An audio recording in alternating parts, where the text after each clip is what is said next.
Shalom, bonjour à tous, sentez-vous salués, énergétisés, reboostés, encouragés, bénis au nom de Jésus. Trois raisons pour lesquelles l'aigle est un animal intéressant. Premièrement, l'aigle a été créé par le Dieu créateur du ciel et de la terre. Le diable n'a rien créé. Il en est de même du couteau, de la hache et tous les autres instruments qui peuvent être utilisés également comme étant des objets de meurtre. Le couteau est fait pour couper les oignons, la tomate, le poulet et tout ce que vous voulez. De la même manière, le couteau peut être utilisé pour poignarder son vis-à-vis. Est-ce que l'utilisation qu'on fait du couteau en poignardant un homme qui n'est pas son utilisation originelle fait du couteau une mauvaise chose? Non. Une chose n'est pas mauvaise, elle ne devient mauvaise que lorsqu'on l'utilise dans le mauvais contexte. Autrement dit, le couteau est neutre, mais c'est l'utilisation du couteau dans le pouvoir qu'on fait de cet instrument-là qui peut devenir mauvais ou qui peut rester bon. Il en est de même de l'aigle. L'aigle est un animal qui est utilisé, qui est un symbole puissant parce que le monde est fait de symboles. Au même titre que le lion, qui est le roi de la forêt, l'aigle royal principalement est le roi des airs. Il représente donc au mieux les visions des entreprises, des structures, des organisations. Parce que vous voyez, quand vous apercevez l'insigne Toyota, pour prendre cet exemple, sans publicité aucune, Toyota vous rappelle que son slogan de vision, c'est « Quality goes in before the name goes on ».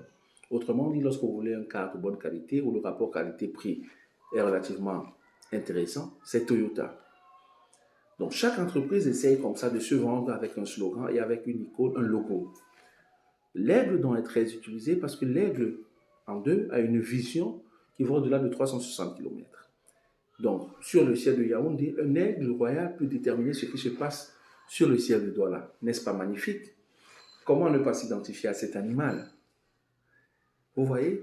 Donc maintenant, l'alliance qu'un homme a avec le monde des ténèbres ou le monde invisible, l'alliance et la vie d'un homme qui décide d'utiliser cet insigne ne devrait pas nous interpeller outre mesure. On ne peut pas dire que l'aigle, c'est dans le signe des satanistes ou de ci ou de ça. Non, parce qu'en réalité, comme je vous ai démontré précédemment, l'aigle est neutre. C'est l'utilisation qu'on fait de ce symbole qui peut devenir problématique. Autrement dit, c'est le pouvoir que la connaissance nous donne sur une chose qui peut être bon ou mauvais. L'aigle pèse également 5 kilos. 5 kilos, et l'aigle renouvelle ses forces lorsqu'il y a des grandes tempêtes. Il se cogne à des rochers, il frappe ses ongles sur des rochers et il se régénère. Une fois la tempête passée, il revole de plus belle. N'est-ce pas un exemple magnifique pour un homme qui peut être en proie aux difficultés de la vie et qui pourra renaître comme un phénix? En passant, l'aigle partage avec le phénix cette capacité à renaître de ses cendres. Est-ce qu'en soi, ce n'est pas quelque chose d'admiratif, d'admirable, quelque chose d'appréciable, d'enviable et même que l'on chercherait à s'approprier?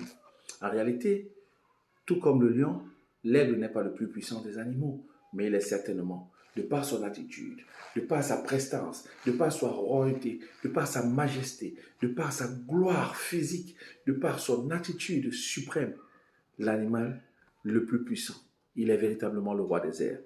Je n'ai pas parlé de l'aigle parce que ça peut être l'objet de toute une séance d'enseignement, mais je voulais ici planter le décor et dire à quelqu'un que s'il vous arrive d'utiliser l'aigle dans vos représentations symboliques, faites-le sans arrière-pensée. Faites-le sans doute d'être ou sans peur d'être catalogué comme étant des sectaires et des ci et des ça. Parce qu'en réalité, l'aigle, tout comme le lion, sont des animaux neutres, issus de la faune. Et on prend aussi des symboles de la flore. Et ils ont été tous créés par notre Dieu. Ce que nous faisons de la connaissance, c'est ça qui détermine la nature et la qualité du pouvoir que nous avons. L'aigle est un animal que je t'encourage à étudier. Et ma prière pour toi ce matin, c'est que ta vie soit semblable à celle d'un aigle. Oui. L'aigle a aussi des moments de bonheur, de plaisir, où il fait des pirouettes, où il étale toute sa majesté. Que ta vie soit semblable à celle-là, celle de l'aigle. Une vie où tu verras plus loin que tes circonstances tristes, ou même dans la tempête, tu pourras voir, tu pourras batailler au travers de la tempête pour être encore plus que vainqueur.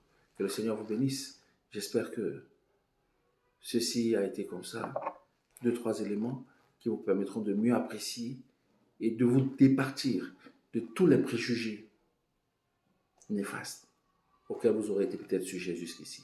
Shalom.